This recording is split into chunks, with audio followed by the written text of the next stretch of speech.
Alright, on today's video we're going to be talking about tablet maintenance, specifically the screen of the tablet.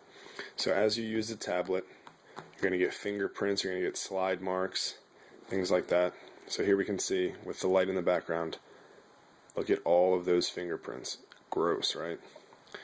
So what you can do to clean your tablet is get a microfiber cloth like this. You can get these from Amazon, eBay, any local store for very, very cheap, and just go over the screen like this. You don't want to press too hard, but you want to make sure you're using enough force to actually do something. Just go completely over the tablet like this, and your screen should be looking smudge and fingerprint free. Hope you enjoyed this video. Have a great day.